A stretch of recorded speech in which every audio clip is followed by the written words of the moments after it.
the National Vote Counting Commission to be able to do things in a very transparent manner and make sure that the political party representatives that are there, especially that of Issa Chiruma, should be very convinced that the processes were done in a very fair and transparent manner.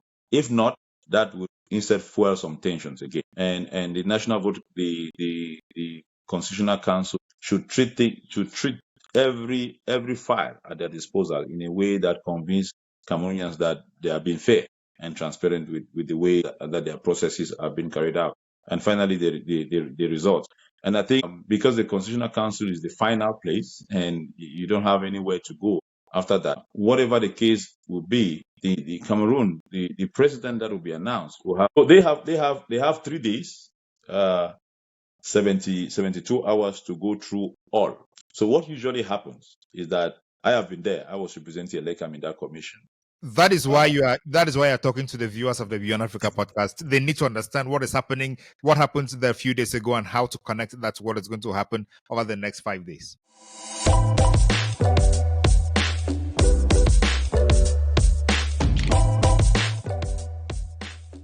Ladies and gentlemen, you're welcome to the Beyond Africa podcast again with me, your host, Ngalim Bernard. As we said, we're focusing on Cameroon because of the presidential elections. They came on the 12th of October. Now the counting is ongoing.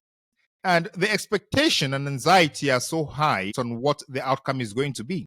Even though trends and popular opinion holds that Issa Chiruma Bakari, former minister and opposition candidate, is leading and is going to be the president of Cameroon come November, the CPDM, the ruling party, thinks that that is not going to happen. They believe they have high stakes. This has made others to wonder why the CPDM could be so confident, because the CPDM is asking for reports from the polling stations, and these are definitely going to be channeled through ELECAM and to the Constitutional Council.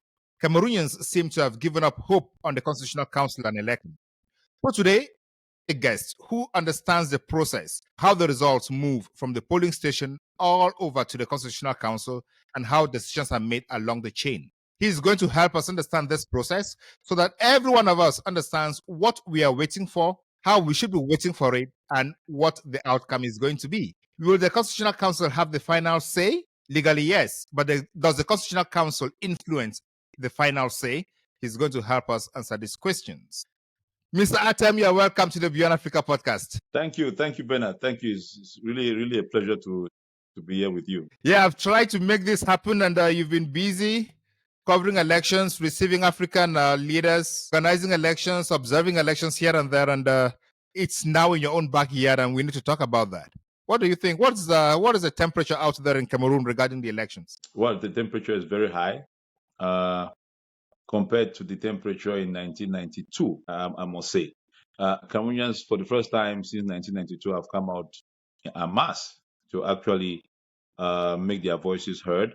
And I've been opportune to have conversations with people of ELECAM, and they themselves are very surprised by the turnout, especially in the metropole, in the urban areas, and also in some of the rural areas as well.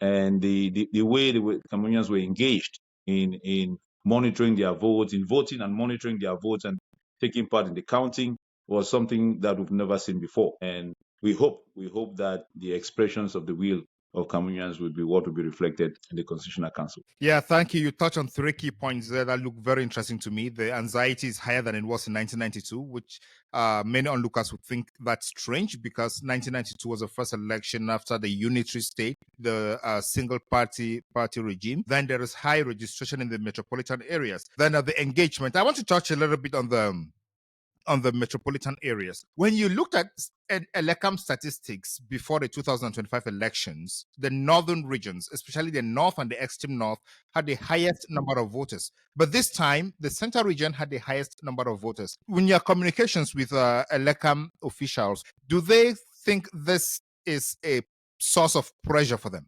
Absolutely. There's a lot of pressure from the citizens themselves, but also the voters themselves who actually took part in the elections. But that also shows how voter apathy had been entrenched in the citizenry of Cameroonians. But this time they actually came out.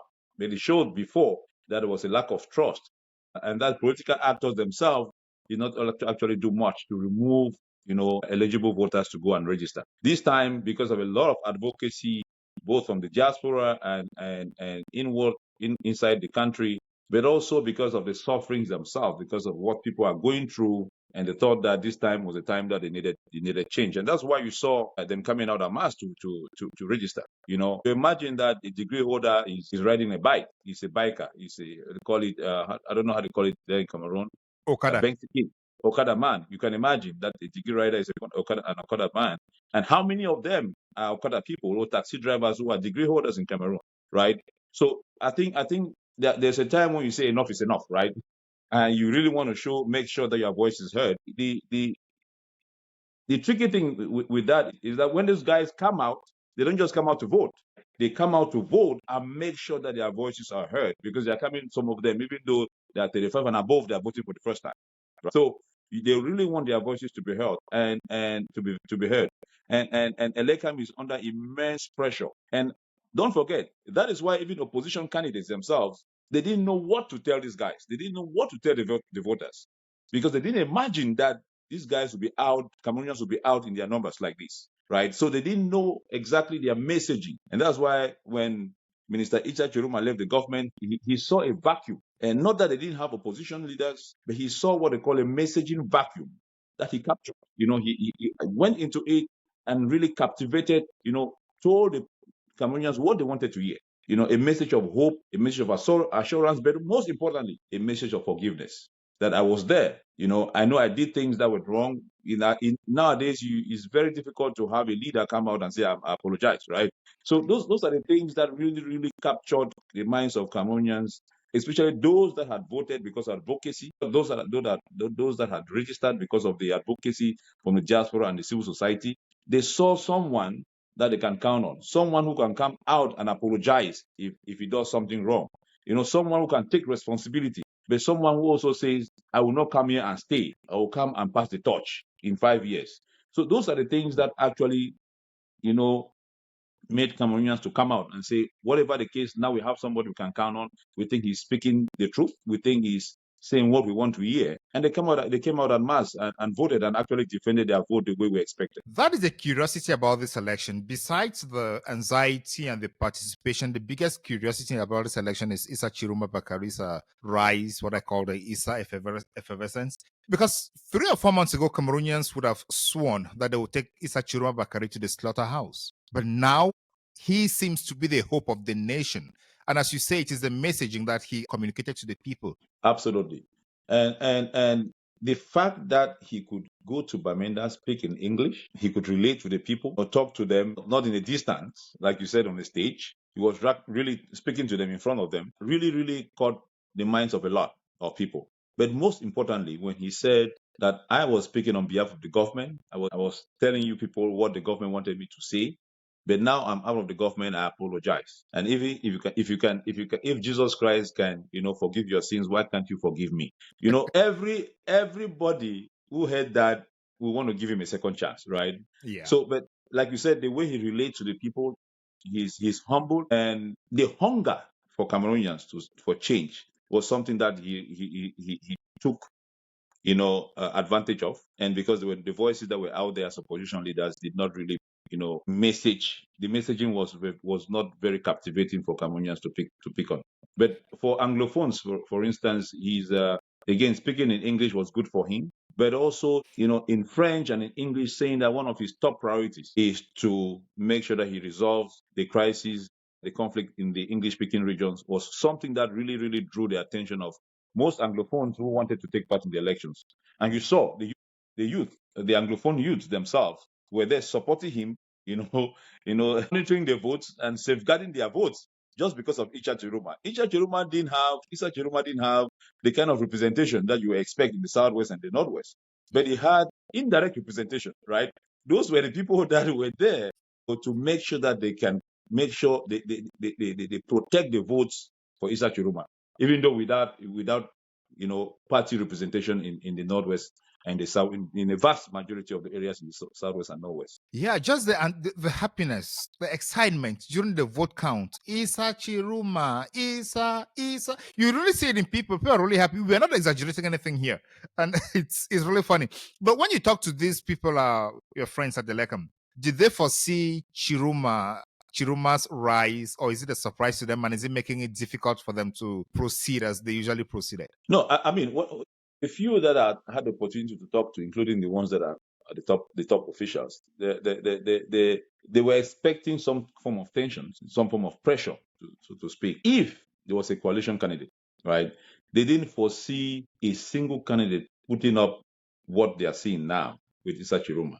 They didn't see that coming. But for one thing, there are trainings and everything, that internal trainings that I've been having, some form of preparation for eventual tensions was one of the topics that we're actually having within ELECAM, on how they can manage tensions. And I bet you that there'll be a lot of shakeups in ELECAM after these elections with regards to some conduct by ELECAM officials. That I can tell you for sure. Okay, we'll talk about the conduct of ELECAM officials, but let's start at the very basic level.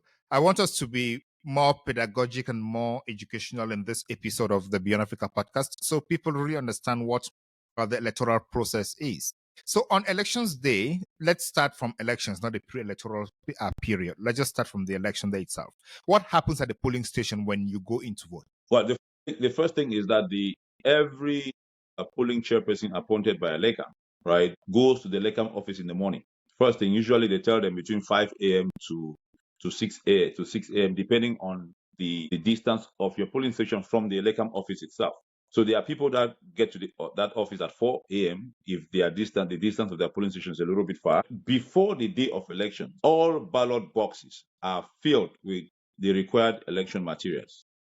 So they have this ELECAM staff have the polling material checklist. So they have a checklist for every ballot box. They say a number of ballot box papers are supposed to be here. Are they enough? They tick. So everything, pens and everything, the voter register for that polling station, they tick. How many result sheets are supposed to be there? They tick. So every ballot box has the number of polling, the list of polling materials that are supposed to be sent to every polling station. So in the morning, the chairperson comes with the checklist. They verify if they have everything they're supposed to have for their polling station. Once that is done, they leave for their polling station. But when you get to your polling station, at the time that voting is supposed to start, you set up everything, and those who are there, if some voters are there, you want them to see that the ballot box is empty. You set up the voting booth, you set up your table and everything, and you want to make sure that you have at least 3 people in the polling station. So if you don't have at least 3 people, you have to appoint from the voters who are supposed to vote in that polling station. You appoint 3 people to join you to start voting, and you as a chair, you record that on your notes that at this time the party representatives were not there. I appointed 3 voters who are voting in that polling station to be part of the polling commission. So when voting starts, usually the chairperson is the one handling the electoral register. So when you come, either your ID card or your voter's card, he checks to make sure that you are entitled to vote, you are eligible to vote, and he takes that you voted. You have the ballot papers. You pick your ballot papers. You go to the voting booth, put your ballot in an envelope. You put it in the ballot box. You come back and you thumbprint. That's the procedure, and you leave. Yeah. So there is a criticism out there that most chairpersons of polling stations are CPDM militants, and that is a choice of ELECAM. Does ELECAM do that consciously, or is it a coincidence? Usually, what ELECAMs do is ELECAM goes to ask for people to apply to become polling chairpersons, and the selection is mostly teachers, lawyers, and so you don't know who is an opposition teacher, who is a CPDM teacher, but you want to put people that, one, can write, can make sure that they fill the sheets well, can make sure that they are able to assist voters when they are there. So you have those people. They are mostly civil servants, so to speak. They are mostly civil servants, and if you're a civil servant, there is that perception that you are part of the ruling party. So if you're a lawyer, you are a bailiff, but those are the people that they are usually choosing to be polling chairpersons. I mean, I had cases where either the DO would try to pressure an ELECAM council branch head to say, why don't you put this guy in my office? But that is now minimal, because the DO himself is also looking for people to represent him in all the polling stations as well. So there is that tension between ELECAM and the DO to select either those who will be representing the administration in the polling station and those that will be serving as chairpersons in polling stations as well. But ELECAM is usually preferred because of what they offer. In terms of financially, ELECAM pays more than what the administration pays more. So there's that tendency of people wanting to go to be chairperson than to be a representative of the deal. Okay, thank you so much. So the difference between the ID card and the voter's card at the polling station, can you help us understand why you used "or" in this case? Now, the voter's card is what you actually use to vote. But in the event where you don't have a voter's card, it may not be your fault because at times it has to come from Yaoundé. The voter's cards are printed in Yaoundé. If it comes in Yaoundé, something may happen. Somebody may take it, may sign and take it for you, and the person does not give you, right? So there's that tendency, there's that presumption that maybe you not having a voter's card is not your fault. Also, every voter's card that is not collected before election day is supposed to be in the polling station. So if you have not collected your voter's card and it's not in the polling station, you can vote with your ID on the condition that your name is in the electoral register. Your picture is there, your name is there, your date of birth is there, and everything matches what you have in your ID. You should be eligible to vote. Did you ever come across a situation where a voter didn't have his voter's card, went to the station, and he was refused to vote because he had presented his ID and the chairperson thought he was not eligible to vote because he didn't have his voter's card? When I was in ELECAM, no, we never had that situation. There was real communication on time by the leadership of ELECAM to say that those who do not have their voters card should be able to vote with their ID card on the condition that their names are on the electoral register. That is normal practice. It's not something that. The only thing is that you will take time. It will take time for you to locate your name. But if you have your voter's card, it's very easy because their number is there. The number on the voter's card is the same number on the register. So it's easy for you to identify that name. But with just your card, it will take time to go look your name, go up, and down for you to locate your name. It may take some time for you to do that. Does that mean that if ELECAM wants to prevent people from voting in a particular area for one reason or the other, they could just keep the cards away and then people come with their IDs and so they'll have difficulty searching their name throughout the voters register? Well, by law, the voters' cards are supposed to be in the polling station where you are supposed to vote. But that is by law. What happens in fact? No, the other part is that when you come, there's always the register outside, posted outside, so you can go there, you can locate your name and you can locate your number. Sometimes I don't know if it's changed now, but some of those names are in alphabetical order, right? So you can actually go there, locate your name, and you can know where your name is, so that when you come inside, you can tell the polling chairperson, who is actually the person handling the register, except in rare cases. Here is my name. My name is around this area. So it will be easy for them to locate your name. All right. Thank you. Then after the vote, we've seen videos of people complaining that the votes are not being tabulated very well. We saw videos of tabulations ongoing. So walk us through the process. When the voting closes, what happens? Now, when the voting closes, we want to make sure the polling chairperson, the polling chairman, for instance, is the most powerful person in the polling station. He can do and undo at any time. When it closes, he announces that we are closing. If there is a queue outside, at the time he's announcing, he has to go outside and look for the last person in the queue and make sure that anybody that was outside at the time of closure goes in and vote. That's the first assignment when it's time for closing. And after that, what he does is he calls people to the amount that can fit into the voting room. He has to appoint 3 people who will assist with the counting of the votes. Those people are the ones that would open the ballot box. Are the 3 people from those who were there with him on the table, or from the voters who just came to observe the counting? Absolutely. Those who are there in the table will have to wait and just watch. It is the 3 people that he appoints from among the voters who voted in that polling station. Let us call it the crowd. Yes, among the voting crowd in that polling station, who comes in and assists with the voting. But the first thing he does when they come in is to be able to count in his register how many people have voted, and they mark that down. When they open the ballot, they remove everything. They have to count how many ballots are in that box, in the ballot box, and to match it, if it matches the amount of people who have voted. That's the first thing. After that, of course, after they have removed all the ballot papers that were on the table and everything, to make sure that the table is clear and void of any ballot papers that have not been used. So when they do that, then they will start counting the votes now, one after the other. Those that goes to candidate A, candidate B. Let me chime in. So when we hear of rigging by filling in the ballot boxes. Does that rigging technique take into account the number of voters who have voted in that particular station, or how does it happen? Well, you cannot fill the ballot box. You cannot stuff the ballot. Let me say this way: you cannot stuff the ballot box without thumb printing the equivalent amount of ballots that you stuffed in. Right? Sometimes there's a mistake. They do the one thing and forget the other. Right? And that's why you saw a situation where they did the count to ascertain themselves on the number of ballot papers that were there, envelopes that were in the ballot box, and saw there was a difference. And the guy was given a good slap. You saw that video. Yeah. So yeah, sometimes they forget. When they stuff a ballot box, they forget to thumb print the corresponding amount of the corresponding number to match the number of ballot papers that have been stuffed in the ballot box. So those things happen, especially when they are not party representatives. They know when people go, they vote, they go home, especially around 1 p.m. People come and vote and they leave. In a polling station where that is not crowded, there's a lot of things can go on. But sometimes they forget to as well, especially when they stuff the ballot box, and then by the time they want to start doing the thumb printing, some people come. So they forget, and then they just forget. And then when you want to count it, then you see a discrepancy.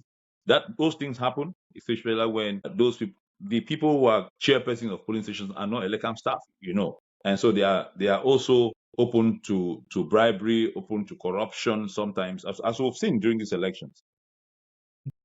At the end of the day, you see an ELECAM person, right? Because they are representing ELECAM, and ELECAM takes all the blame for that because it's somebody who is representing them. But that is what actually happens in a polling station.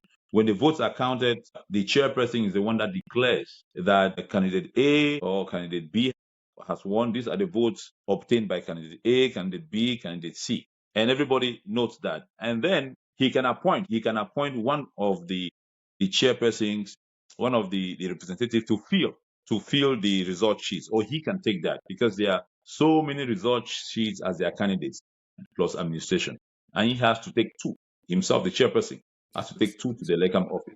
So as the counting is taking place, the chairperson gets the results sheets for every party to fill at the same time, or how does the filling of the results sheets happen?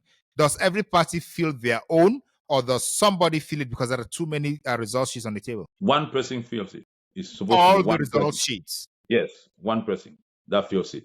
It's one person that fills it because we want to make sure that the writings are the same for all the sheets. And that one person is appointed by the chairperson of the station. The chairperson can do it by himself, or he can appoint somebody to do it. Okay. Then, so when we see the filling of the results sheet, like the guy who was given a slap in the middle of the night, we don't know it's the middle.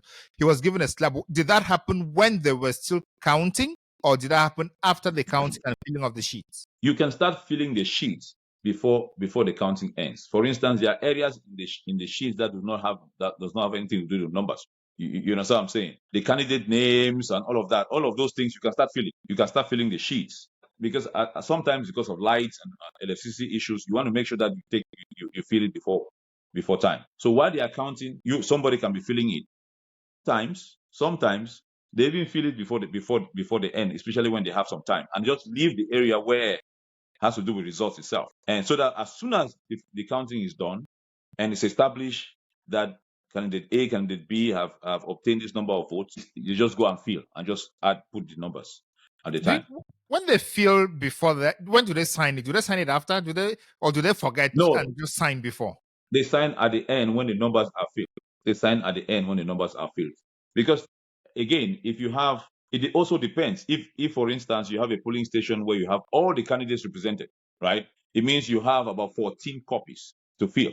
So in such a case, the polling chairperson may be proactive to say, okay, let's fill the first page, the second page, the last page, and the page that has to do with the result itself, we leave it, right? We leave it. And sometimes they are very proactive, some of them, not all. You can see in the result sheets where they have put the results obtained by every candidate. You saw signatures there. It's not provided. In that form, it's not provided that you have to sign, but some of them know that.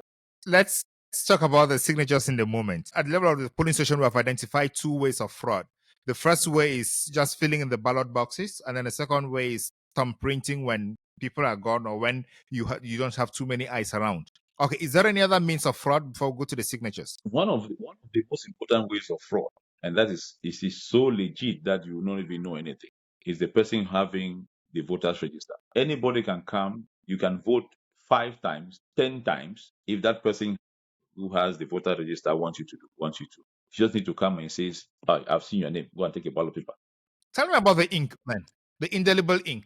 How would you do that with the indelible ink on your thumb? Have you ever tried the indelible ink before? Tell us. It's called indelible. Well, if you have alcohol, right? If you have there are kinds of chemicals that you can use to get it out, right? I'm saying that those who want to do that, they plan for it. They don't just wait on that day. You understand? They plan for it in advance, and such that when they vote, they just remove it and just it will not totally go, but it will be difficult for you to even notice that that person has voted. So it's easy for that to be done. Another aspect is you have somebody that did not even register to vote, right? And the person comes and you just allow the person to go and say, I've seen your name, go and vote, right? So there are several ways that that person having the register can allow ineligible people to actually get the ballot and go vote. All right. Thank you. Now, after the vote, everything has been done. The signatures. Tell us about that. Yeah, on the tally sheets at the end, you have official signatures. But where you have the result itself, in the middle of the page, there's not a location for signatures. But you've seen some of the tally sheets, you've seen signatures, right? So there you also find that it may be either the chairperson of the polling station says that I want everybody to sign here, so tomorrow you don't come and say that anything has been changed, or you may have voters themselves who are watching, and say, oh, you will have to sign in that page as well. So you have different conditions that may happen in the polling station that may force that to occur, for those signatures to appear on that page where you have the result itself. Okay, so what is the event or what happens between the polling station now and ELECAM when the results are taken from the polling station, generally at night, to ELECAM? Walk us through that process. Now, ELECAM has 48 hours to take the result to the Divisional Commission. It means people have to go back the same way they came. And sometimes it's very difficult. Having supervised elections for ELECAM is very difficult to come back. One city is something that every polling chairperson, especially in such an election like this one, the one of October 12th, where every polling chairperson has problems with taking the ballot box, the result sheets back. Some of them are ambushed on the way. A lot of them, when I was there as well, were ambushed, and some of those result sheets taken away. And in those cases, we had to call back all the party representatives to come back and sign the sheet back, and to bring their own sheets that they had taken, and so that we can sign back again. But when the chairperson brings back everything, they have a checklist, a return checklist by ELECAM staff. You enter the room and there's an ELECAM staff dedicated to collect the things that are coming back from the polling station, and he has a checklist as well. They check, as this one come back, the polling booth come back, everything. They check everything and they tick, and then they take the 2 result sheets that the chairperson brings. That is when the chairperson gets paid. So they are compelled to bring back everything and get paid. When that is done, the chairperson, of course, the council branch head of ELECAM at the time, I had about 6 were under me. They would put all the result sheets, take down the tally by candidate. They have their own reports to make as well. Take down everything and send it, their own tally sheet, to they make their own report to the divisional branch head of ELECAM, and put everything together. The result sheets that are kept in the ELECAM office and the result sheets that are taken. There are 2 result sheets that goes back to ELECAM.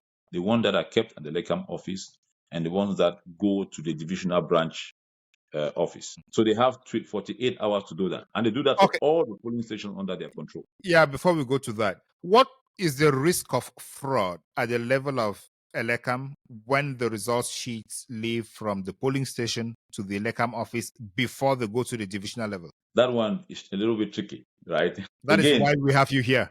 Again, I will tell you that the ELECAM staff, even though they are being crucified in some instances, I can tell you that the majority of them are doing wonderful work, incredible work. They sleep in the office during this period just to make sure that everything is smooth.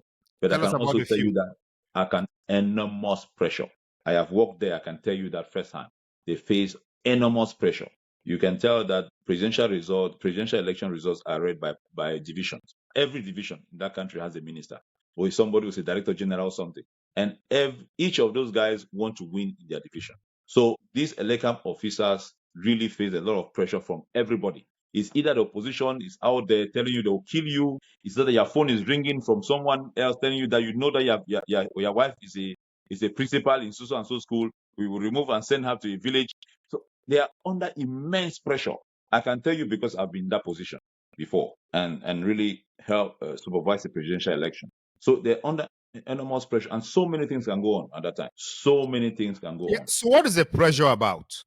We want your assistance in helping me change this result. We want your assistance in helping me change these numbers here. We want your assistance. So that's the pressure about. While those who are outside, how do they change the numbers and change the results? That's what I want to hear. It's a little bit tricky because the political parties already have their result sheets, right? But don't forget that the law says the result sheet of ELECAM is the original one, right? So whatever you send to the Divisional Supervisory Commission, that is the one that goes right up to the Constitutional Council. Okay, I want to understand this. The one that you are keeping is the one of ELECAM, right? When I was there, I took the one for Fako and for the division and took it to Yaoundé, and it was kept at the ELECAM headquarters. Before we go to that, this person calls you, this big man calls you to change results. Is he asking you to take off the inner pages of the results sheets and replace them because there is no mandatory place of signature?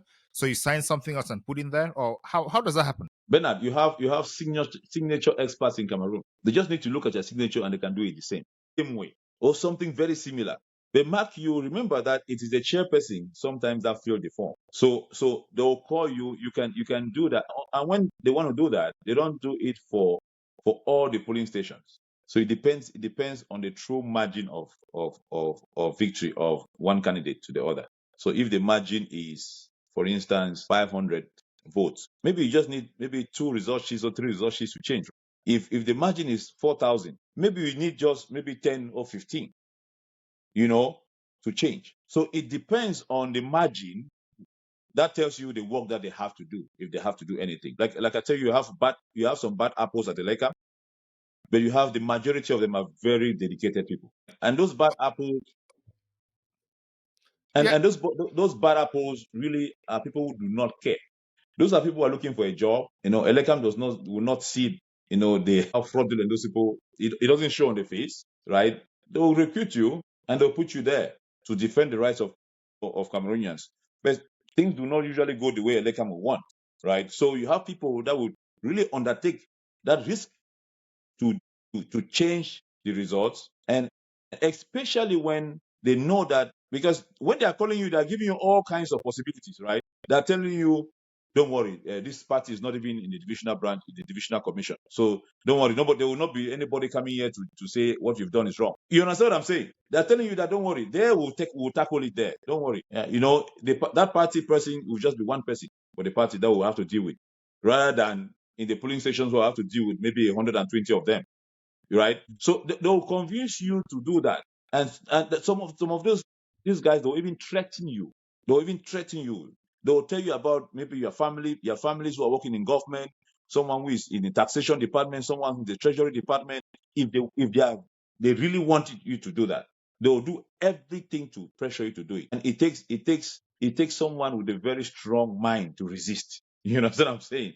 To resist and say, look, and you just have 2 sheets in front of you. And I've seen situations where somebody, even though he's from a very strong opposition, at the divisional commission said, okay, people should just be going ahead, and he's outside smoking a cigarette, so and things are going. All right, let's talk about it. Let's talk about the divisional counting commission or supervisory commission. So the forms leaves from ELECAM and comes to the divisional commission. And the divisional commission is chaired by the president of the High Court of the division. Am I correct? Yes, you have the president of the High Court or a judge from the High Court, and you have 3 representatives from the office of the senior divisional officer. You have 3 representatives from ELECAM. You have each political party, each candidate that took part in the election, a representative of each candidate that took part in the election. So those are the people that make up the the Divisional Supervisory Commission. So they have 3 days, 72 hours to go through all. So what usually happens is that I have been there. I was representing ELECAM in that commission. That is why you're talking to the viewers of the Beyond Africa podcast. They need to understand what is happening, what happened there a few days ago, and how to connect that to what is going to happen over the next 5 days. Yeah. So usually ELECAM is the secretary of that commission. When ELECAM, and usually the secretary of the commission. So all the result sheets from the different council areas come to the ELECAM office, at the divisional office, and the president will make a schedule. I mean, we'll work with the president to make a schedule of how to treat which one comes first. For instance, maybe the council branch, the council area that is closest, less enclaved, will be the ones that will treat first, and we'll start, going to the next one, those that are prepared. Because, for instance, while I was there, you had some council branch heads with polling stations that were far away inside the sea. You have to take a boat to go there. Those ones will not come first. So we'll treat the ones that are there, that are first. But one of the things that you have to know about the council, that divisional commission, is that they can also change votes legally.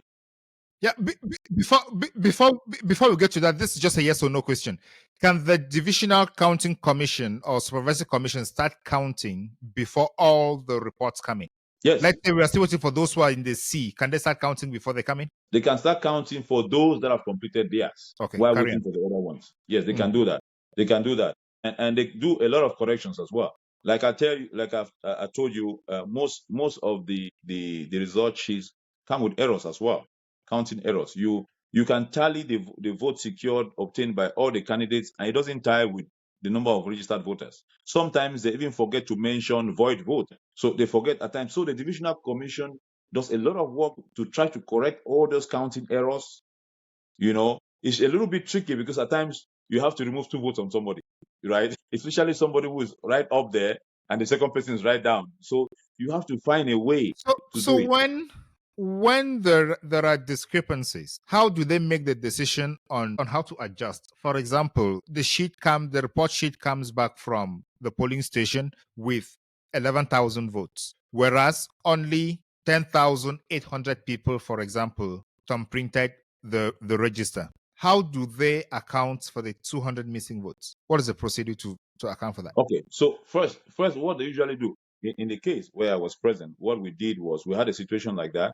What we did was we had to call the chairperson of that polling station to come and present himself why there was that discrepancy. And the commission is chaired by a judge, right?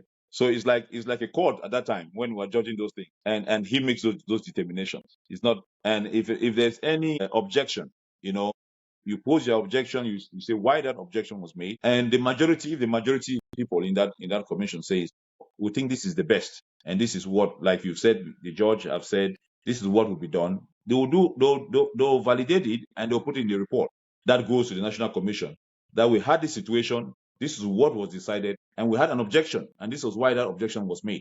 And we leave it to the National Commission that is also chaired by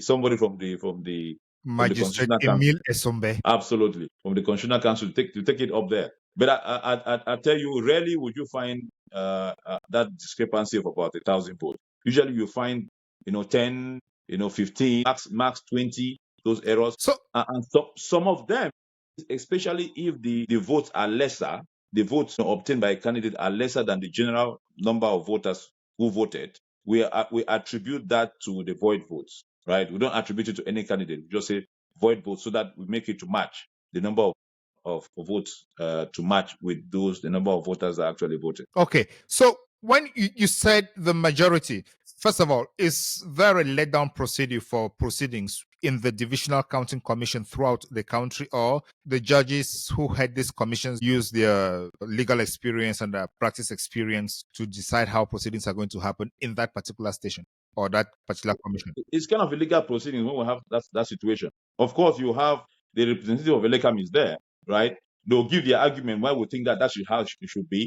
The parties are there, they'll give their own argument, right? Sometimes if something that had to do with security, for instance, the recommendation to cancel election in a particular polling station, the representative of the administration will also give their own part, their own take about the particular issue. And then the judge now will say, based on all of this is what we think we should do as a commission. He doesn't impose. He said, this is what we think we should do, so that it encompasses the inputs of everybody. And we'll put that in a report that goes to the National Commission. Okay, so at the divisional level, everything that comes out of it is just a proposal that goes to the National Commission. Is that what you're saying? Well, it's a decision. It's a decision, but it has to be reflected in the report of the commission. Yeah, and I did not get a clear answer to the question of procedure. There is no let-down procedure that you follow this particular procedure, step-by-step opinion, or decisions are made in a collegial consensus or judge-like manner? Kind of a collegial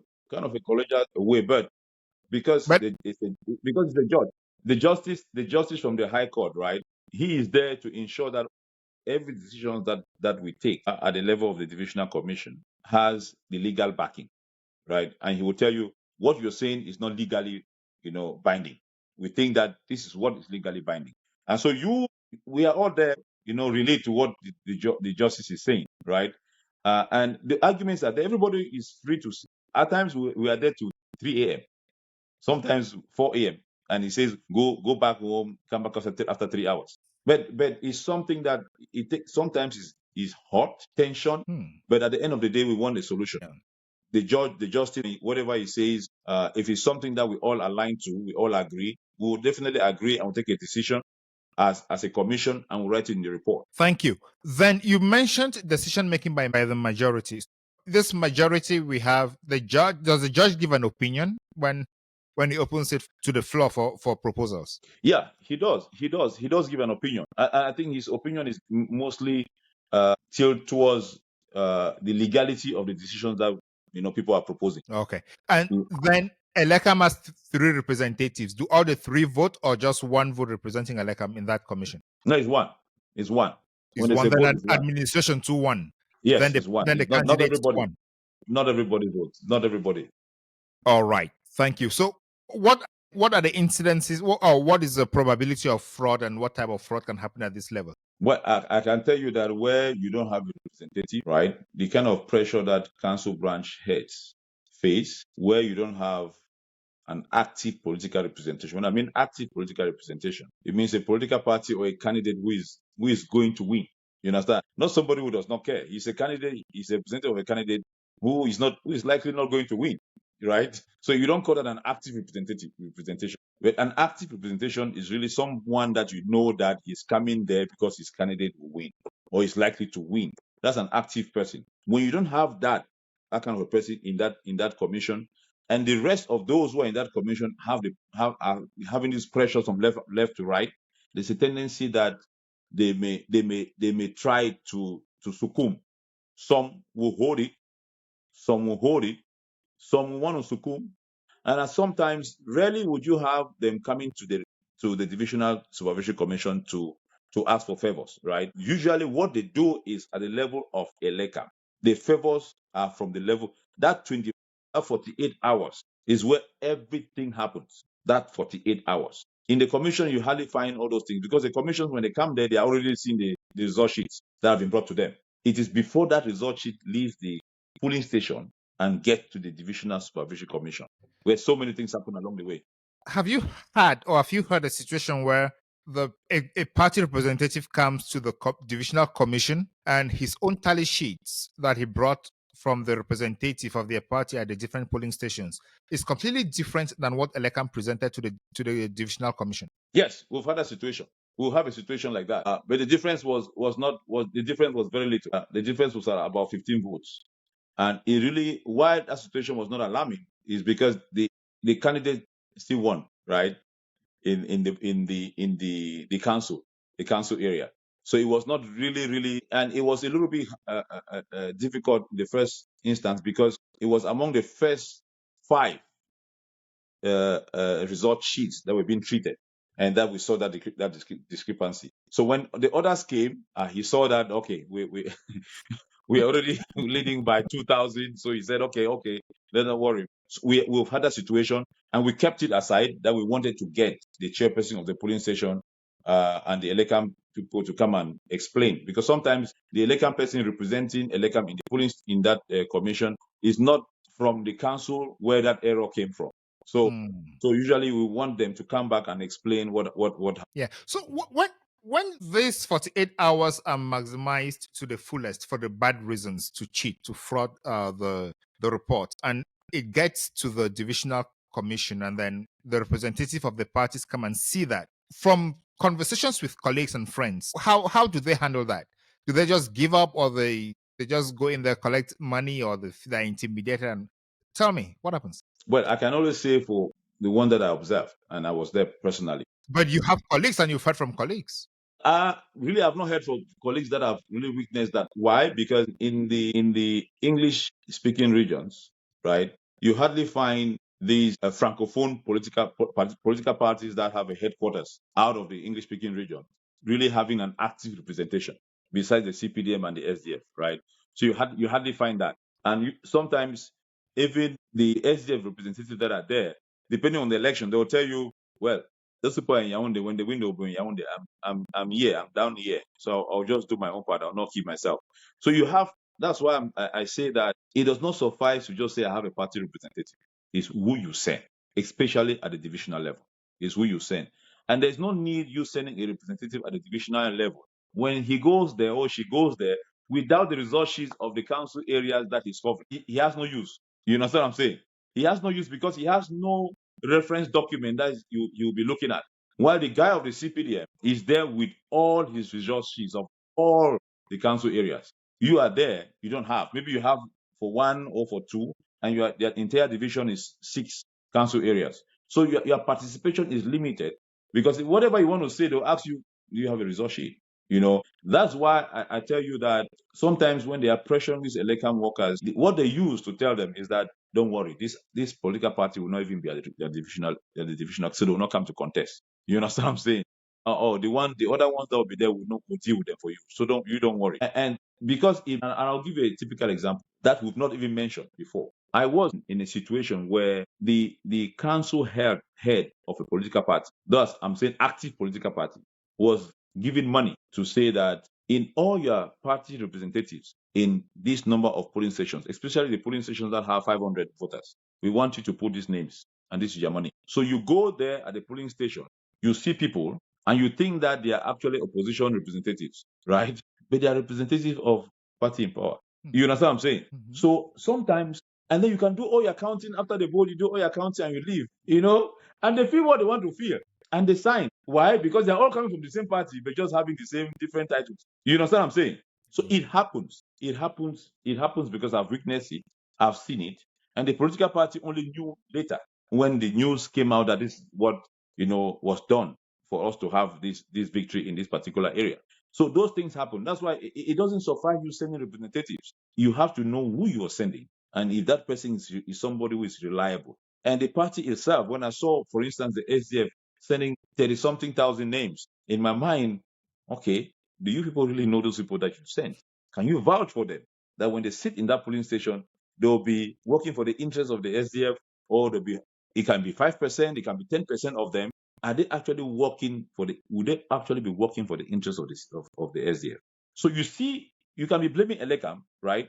But just imagine that scenario occurred in about 30 polling stations somewhere, and you see different result sheets. They are all having the same signatures, but the results are totally different from what was announced in the police station. You understand what I'm saying? Yeah. Those result sheets are legit. You cannot say they're not. So you have those different areas that rigging cannot occur. There are some that you can never know, except probably elections is over, and then you heard up like news after that this is what actually happened. But there are several ways that those things can happen. There are several ways. And technology, maybe if you have time to talk about what can be done later, we can discuss that. But there are several ways to fulfill that. We'll talk about that in the latter part of the conversation. This point of having people in the polling station who are not actually representatives, or having non-active representatives at the polling station, then the contestation at the divisional level, where the final results of the PVs are approved and sent to the National Counting Committee.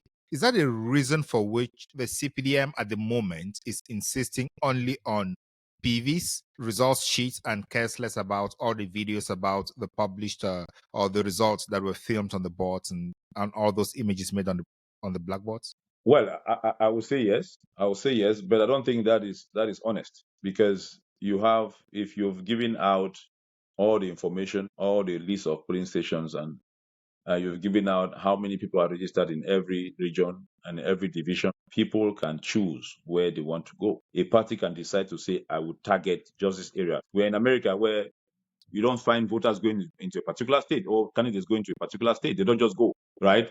Because they do their calculation and know that, okay, I will target this state, this state, this state, and this state, and I'm going to clock my the number of electoral colleges that I need. So yes, you can actually decide not to give to send a representative in all polling stations. You can decide to, out of the 31,200, you can say I'm sending just to 20,000. You can say I'm sending just to 16,000, because you know that the votes that are in these polling stations, if you get 60% of the vote, you are president of the country. So you can actually do that math and be able to say, I will send just for this area. So I don't think you don't need to send to all. And then the other part is, what kind of electoral system do we have? How do we determine the winner? It's not like you don't need 50 plus percent to be president in Cameroon, right? So if you need that kind of 60 plus percent, then you can say, I need to go everywhere. But if you just need to pass the second person with one vote, then why do you need to go everywhere? You don't need to. You just need to know that, okay, I'm targeting the Grand Nord, I'm targeting the center, I'm targeting Littoral, and probably the West. I know that, okay, because the person that will win this election will not have more than 2 million. Absolutely. Will not have more than 2,500,000 votes, and the second will have at least 1.8. So meanwhile, the last time we had 2.5 and 500. So this time it will be higher. The voting turnout in many areas will be above 60, above 65. So we expect that the overall number of voters will be above 4,000 or above 4,300. All right.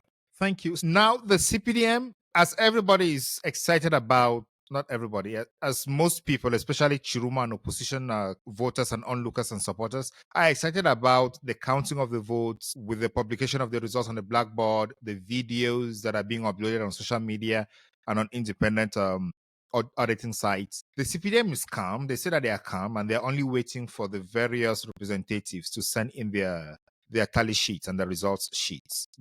What does this tell you, as someone who has explained the process and the rigging machinery and the changing of results sheets to us? Well, the CPDM is not calm. You may think that they are calm. They're not calm. They're working. They are working. They are always working to ensure that the smoothing what they have done, what they have been able to achieve, they're smoothing it very well. And you will not see that they don't always come outside and make that noise as others would expect them to do. What they would do is, what they are doing is actually looking at which area have not submitted results yet. What can we do to ensure that those areas are in our favor? If they are not already, how much can we amass from those areas, especially those enclave areas? So they are not quiet. They are working. They are definitely working, because you see how results that have not yet reached the national level, the national final counting commission, that are still at divisional level, and they can do. Remember, Bernard, that you have result sheets, right, from polling stations, but you don't have tally sheets. You don't have collation sheets from divisional commissions. You don't have. So the way the Fundi Divisional Commission will write their report will be totally different from the way Mbame Kim will write their report. Let me hold you here. So the report from the divisional level is not the report that came out of the polling station. They write it on a different form, in a different format, to send to Yaoundé. Is that what you're saying? Yeah. So you have their result sheets on the polling stations, right? The work of the Divisional Commission is to tally the result per division, for that division. So they tally the result for that division. That for this division, in alphabetical order, candidate A has this, candidate B obtained this, candidate C obtained that. That is the result that they will send to the commission, and then all the result sheets will come after. But is that what I'm saying? Is not they don't. If you look at the result sheets, you know that this is how the cover page is. This is how the middle page is. In the divisional commission, you don't have that form of reporting. So the report there, every division reports the way they want to report. So that the report from the division does not comply with any standard or any requirement from Standard of ELECAM or reporting, or from the it court. doesn't conform to any standard of reporting. Any division can report how they deem necessary, how they deem fit. A division can start with the result on the first page and explanation on the second page, right? Another division will start with the members of the commission, explanation, and result at the end. Another division can do so. That's what I'm saying. They don't have any uniformity in their reporting procedure, so they can report anyhow. That means the signatures are not even required on the results that the division sends to Yaoundé. Well, the signatures may not be on the page where the results are. It may be on a different page.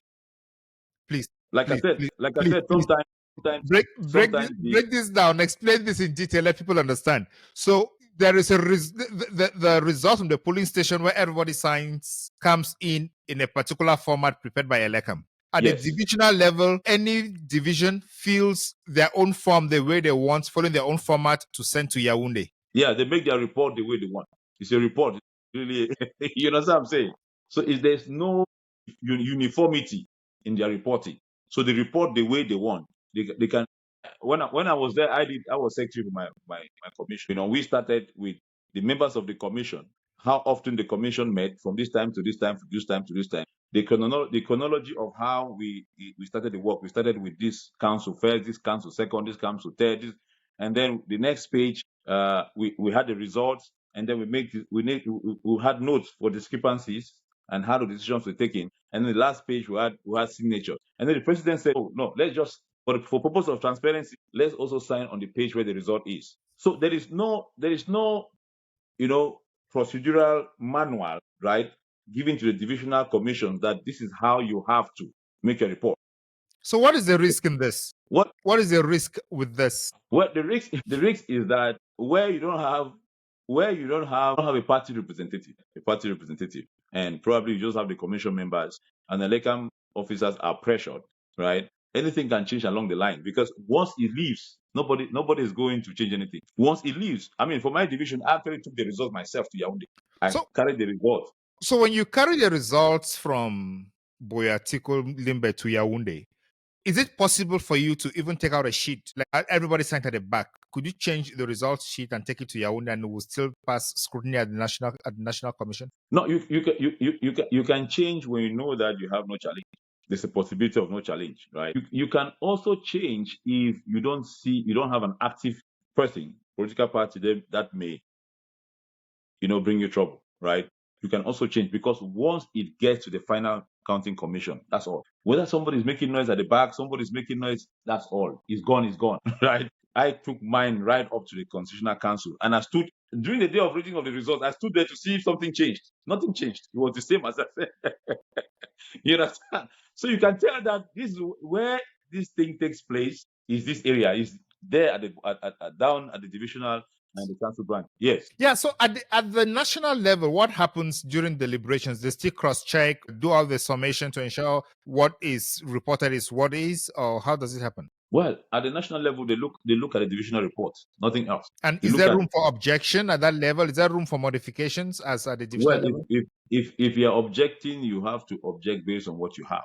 That's why I'm saying that, and that's why you see the ruling party saying that if you're not represented everywhere, but for the areas that you are represented, you have all your result sheets, all your facts. You can argue, because there too is being chaired by a member of the Constitutional Council and judges as well. I think you have about 5 judges. I think 2 more judges beside the chair.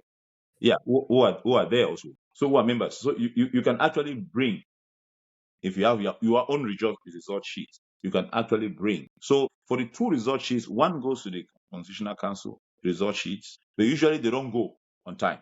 They go maybe days after, maybe sometimes when they're already litigating. That's when you start seeing those result sheets come. But for ELECAM, they always make sure that the ELECAM personnel in the divisional commission brings all the result sheets to the ELECAM headquarters. Right. So I took the one for ELECAM to the ELECAM headquarters. So that if there's anything during the time of adjudication, then they can just go to the ELECAM office and get it. So, but if your representative is there and has all the facts that no, in this division, I was well represented in this division and I won, and these are all the result sheets, those in the final vote counting commission will petition for all the result sheets to come, right? And they will look into the result sheets, and definitely they will also ask the judge, the justice, that was the president of that divisional commission. And so that's why the key word is an active representative. If you have an active political representative, you will get all what you want. If you don't have an active person, or you have somebody who is active but vulnerable, then you are in problems, because you can make all the noise about Wuri, if that person who is there representing you at the divisional level is somebody that can be tweaked, they can turn anyhow, then you are in problems, because you will sign it. Once he signs it, the only thing you have to ask him is that, did you sign that document? He says yes. You don't have no case. That's just one person for the whole division. Once he signs it, you have no case. You will go up and come down. They say your representative signed it. So why do you want us to go everywhere your representative was there and he signed it? So you start seeing, it's a little bit complex, but you have to actually know. That's why those 58 people that you assign to be there, now there should be people that are beyond reproach, that you can really talk to. So if you decide to say, okay, out of 58, I'm targeting just 30, or I'm targeting 18, like some people said 18 was a key number. I'm targeting just 18, those people should be beyond reproach. Because I tell you, those guys, when they want to give you money, they don't give you old notes. You know what I'm saying? You understand what I'm saying? You see new notes, new ones. Now, when you've been in that system, you understand how it works. New notes. And they will tell you, this is 10 million. And you have somebody represent you in a division who has not seen 5 million. And they are ready to spend. Those guys, if they really want it, they are ready to spend any amount. And why it is usually down at the divisional level? Because it's easy. There is no division without a minister, a director general, a secretary of state, a director at the Ministry of Finance, director of taxation. There's no division. So it is easy now to decentralize the scheme, right, to the divisional levels, to go and do all what they want to do.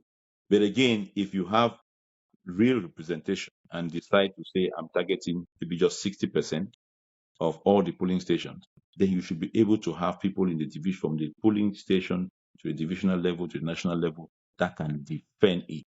Because you see what all people at the noise around social media, the protests and all of that, it boils down to the process, the result sheets, the person representing you at the divisional level, and the person representing you at the national level.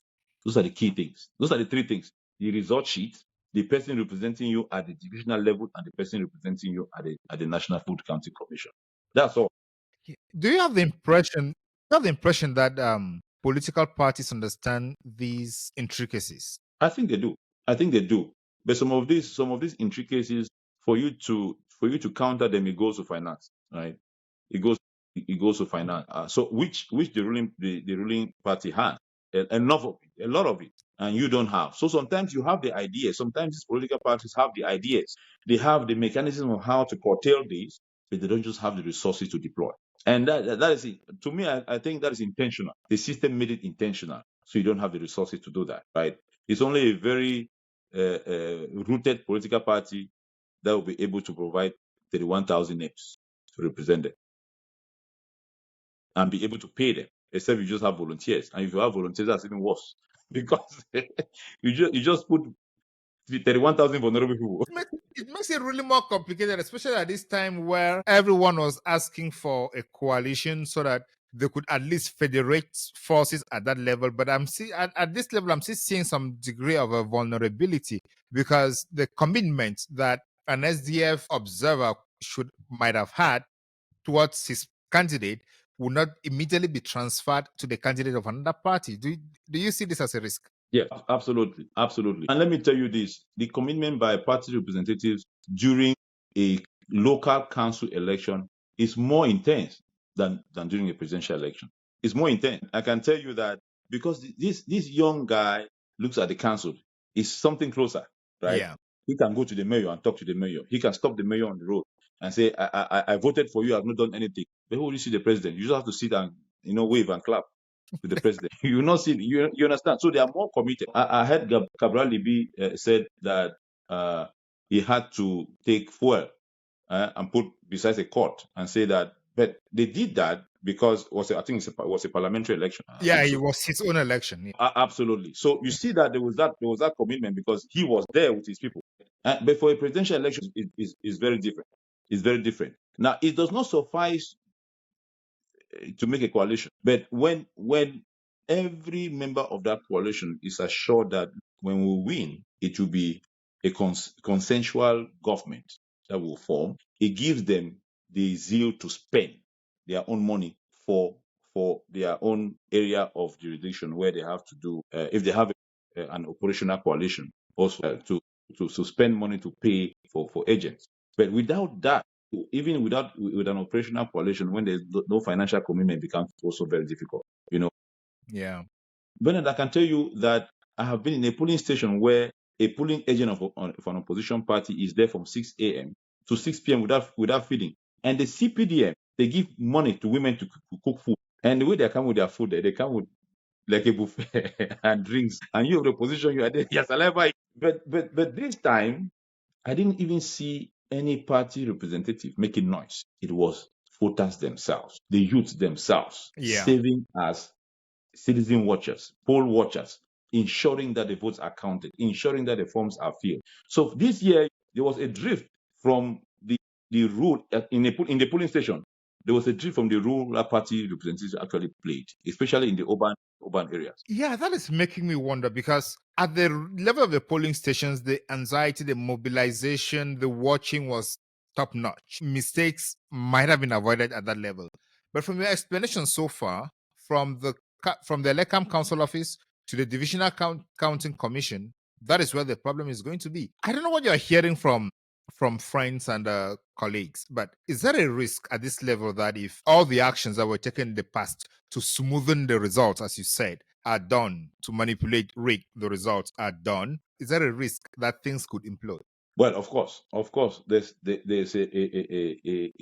risk, especially, and I know that the government would try a way to mitigate it, right? And they will use the narrative that you're already using, that the opposition candidates were not spread in all the polling stations, and so they have amassed a lot of votes in these other polling stations. They have had 70% here, 60%, 80% here, and the far north, littoral, and center, both those three have 15,400 polling stations. Just those three out of 31,200. Yeah. Those three have 15,450 polling stations. Those three regions, they have 4,040,000 votes.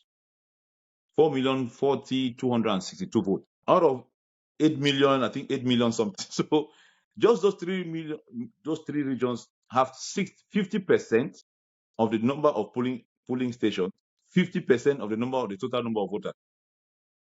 Have you seen any of the results that have come in? Because I was on a podcast this afternoon, and Ben Mudo called in, and he said the Littoral, just Wuri alone, that has more than 70% of the votes for the Littoral. Chiruma scored about 75% of the votes in that division, which means when they tally the votes from that region, Chiruma is likely going to win.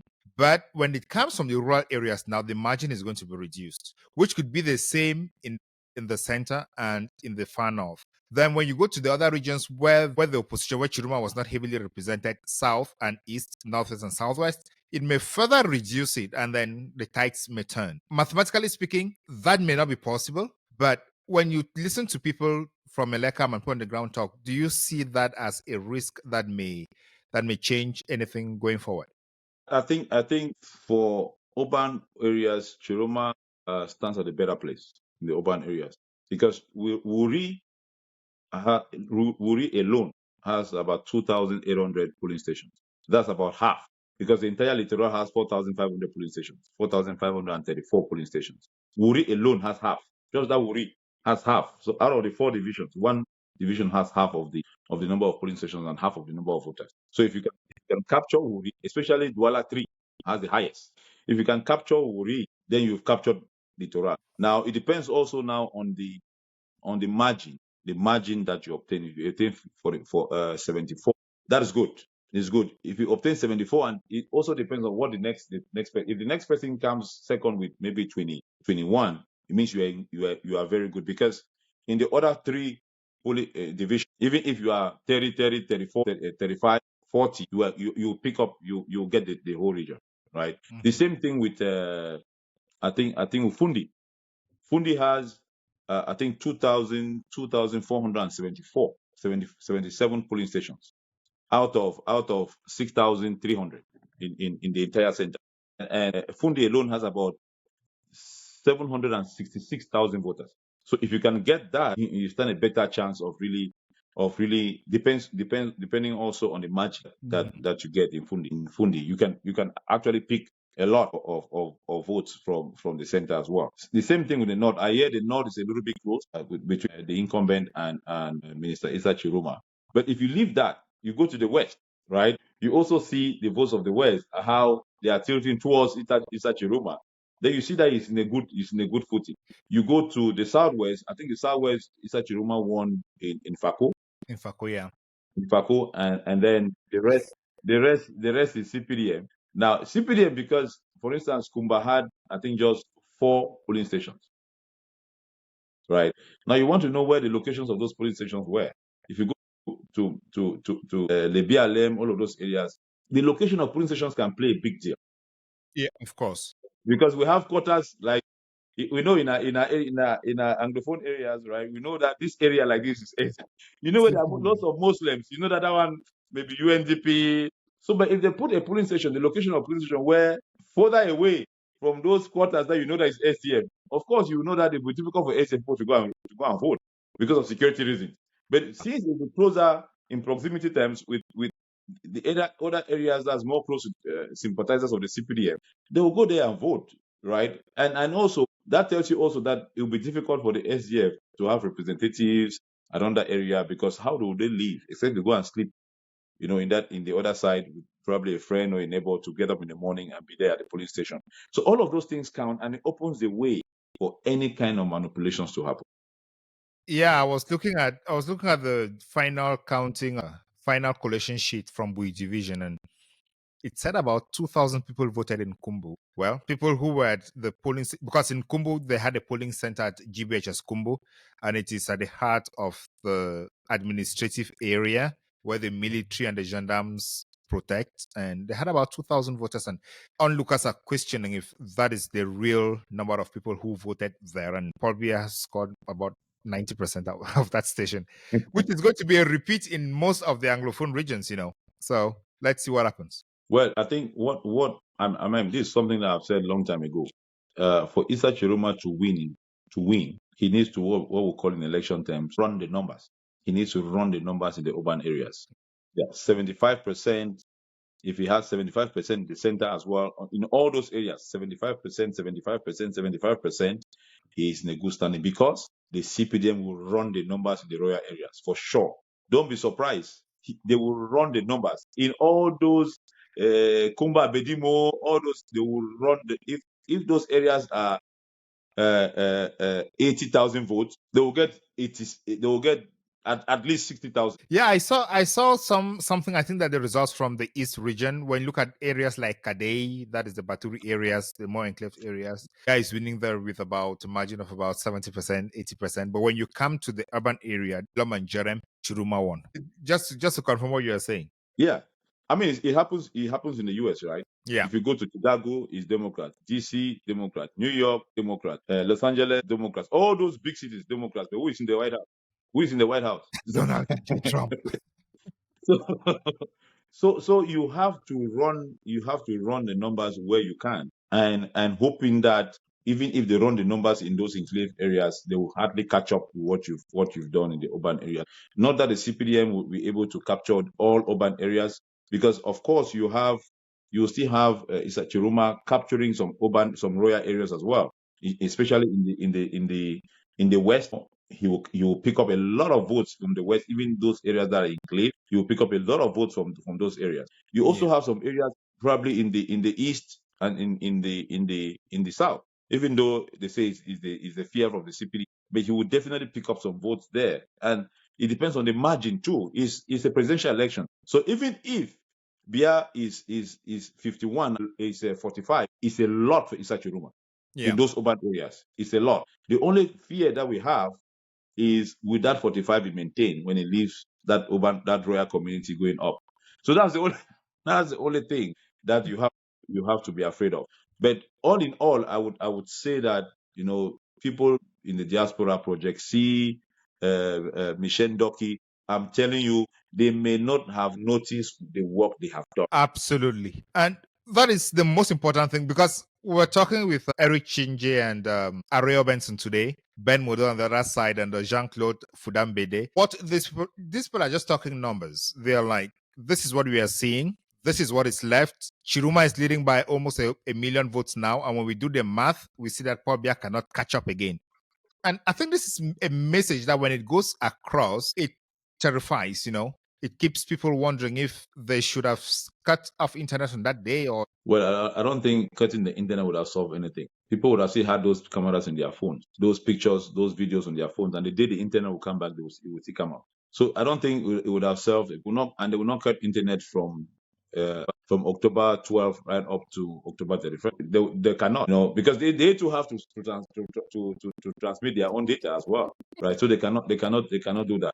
But I think they underestimated the advocacy that Cameroonians, both at home and in the diaspora, need to get out the votes, to make sure people leave their houses and go vote, right? They underestimated the power of that advocacy. They underestimated the power of people making sure that they stayed in their polling stations and actually monitor their votes, participate in the counting process, took pictures of the result sheet, took pictures of the boards that were used to count the result, the vote. So they underestimated that. It has never happened. In fact, we did not see it in 1992 because there were no social media was not as entrenched as it is now. And so, but now is wonderful.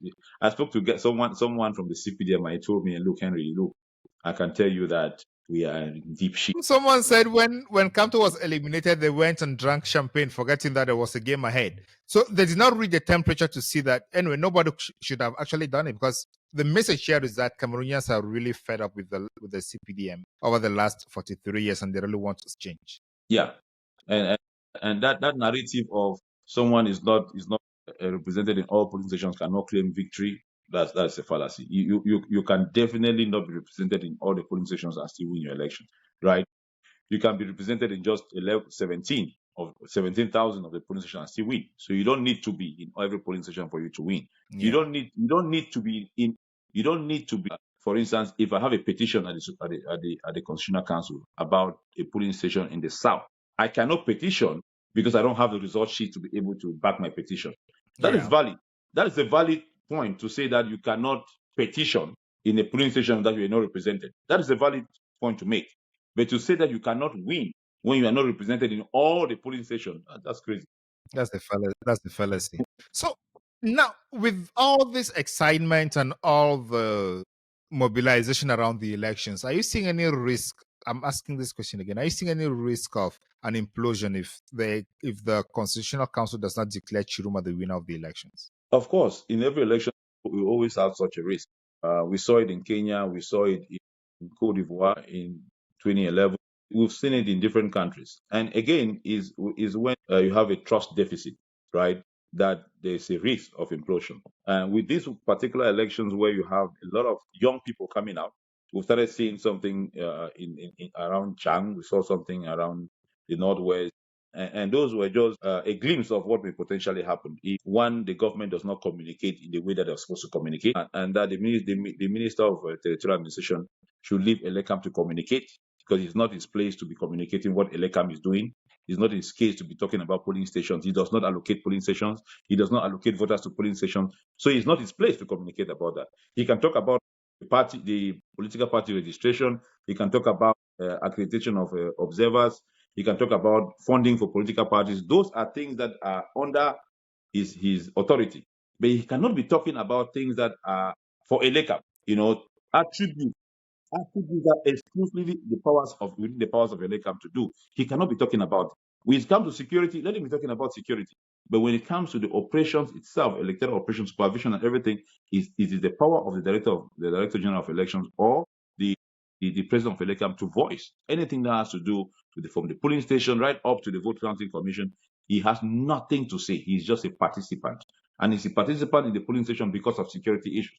The DO is there sending a representative at these different, whether it's the polling station, the SGO at the Divisional Supervisory Commission, and the minister at the National Vote Counting Commission, is for security reasons, as the administration that has law and order under their control. But besides that, he has nothing to say about the election. So if there's any implosion, he will be the first responsible person to be held accountable for that. So he should just stay quiet. If there's any communication that has to go out, let ELECAM do it, let the president of ELECAM do it, let the director general of elections do it, and not the minister. That's one.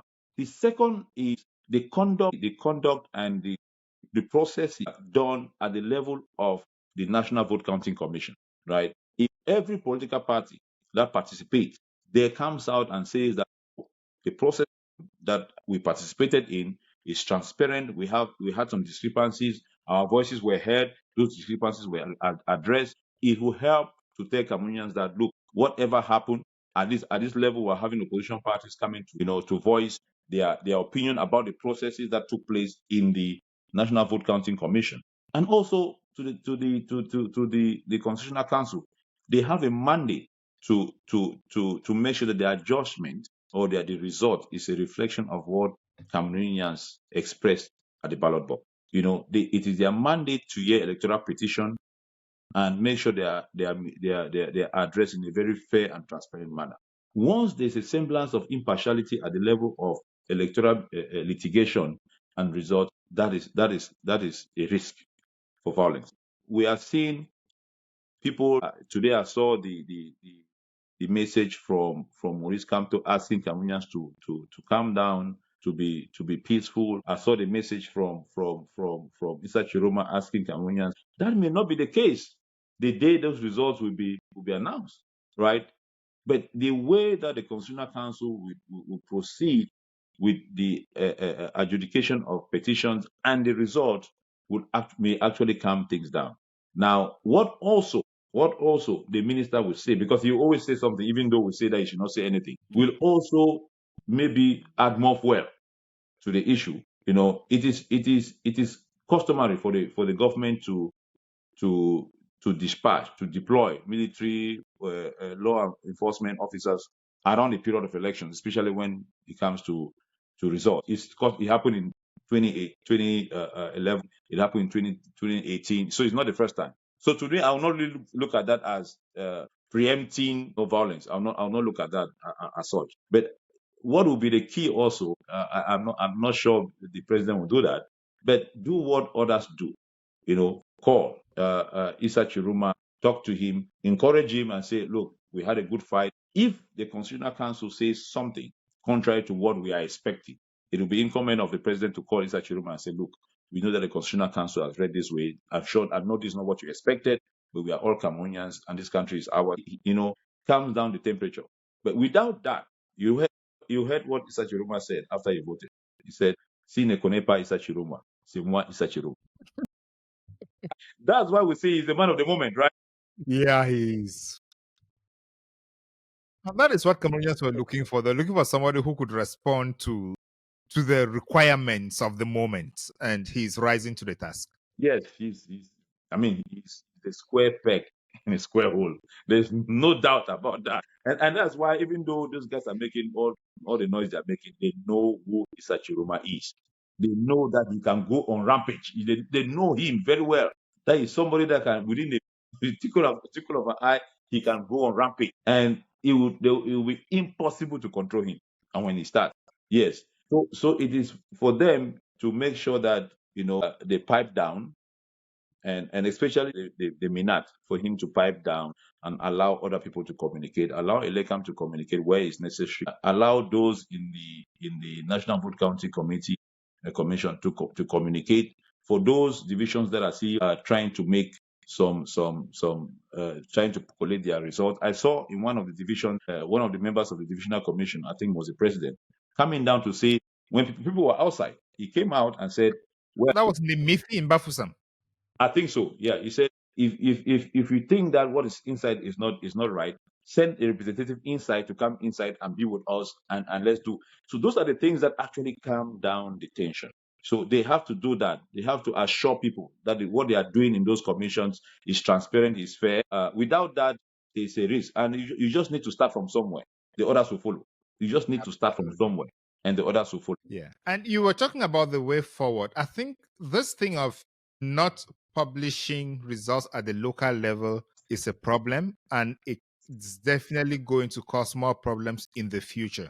They should let divisional counting committees say, these are the results we have at the divisional level. Whatever the national level says can be reviewed, can review the divisional level whenever they have problems. Let people know, because when you do anything in the dark, it leads to suspicion. When it leads to suspicion, it leads to information that you may not like. And leading to information that you may not like can cause chaos and conflict. And sometimes you don't even know where the divisional commission is meeting. Sometimes you don't even know the location, right?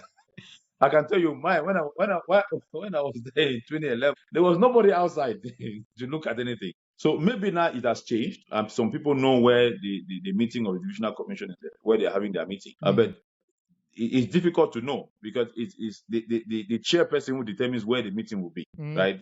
They can decide that the meeting is not in the court and it's somewhere else, and nobody will know where the meeting is. And they can change every day. Yeah. Yes, they can change location every day. Also, they can tell you that it's because of security reasons. They can always give you security reasons and bypass any other thing. But I think that for Cameroon to really progress in terms, there's a lot in the electoral code that needs to be changed. One of those things, and I've had the opportunity to really discuss with ELECAM officials, many of whom have invited in the US, who've had working sessions in my office about how they can leverage resources here in the US, to be able to modernize election administration in Cameroon. One of such is really using the simplest, is really using voter verification machine, right? Because if you want to go to voting machines, that's very costly. Small voter verification machines where all the data in the voter registry, you just need to impute it to transfer it in one of the machines, and you just put it in the polling station. So rather than coming and be thumb printing, no, you just need to come, you put your fingerprint. When you were registering, you had your fingerprint. You just need to come and put your fingerprint, your name and everything comes out. When you vote, and after the vote, you just need to press one button, and the total number of people that have voted comes out. That total number of people that have voted, you just clip it on the result sheet. Nobody can change it. You cannot change the number of voters because it's that result sheet that receipt of the number of people that voted that they will use to know how many people voted in that station. So it becomes very difficult because some of the times where they manipulate this thing, right? In a polling station that registered 500, the number of people that voted, at 260, for instance, and so you have 240 that did not vote. That 240 that did not vote, you will know how they're distributing that 240 as if the people who actually voted. So with that technology, you cannot. And then the other part is the national voter register. If you cannot, because I had a lot of conversation with ELECAM people. Yes, there have been this call to publicize the voter register, but the law does not provide how do you publish the voter register. The law provides how you publish the register by council areas, because that's where people voted. So if the law says the final national voter register you have to publish, they interpret it as the way the law had previously said you post it in the first place. That's how they interpret it. When you are managing election yourself, you see things differently than somebody who is outside. Because if the law has said you post it for people to verify and make corrections, right? And then you send it to Yaoundé, those corrections are made, and the final version comes out. How do you post that final version? You post it the same way you posted the first one. So to ELECAM, that's how they look at it.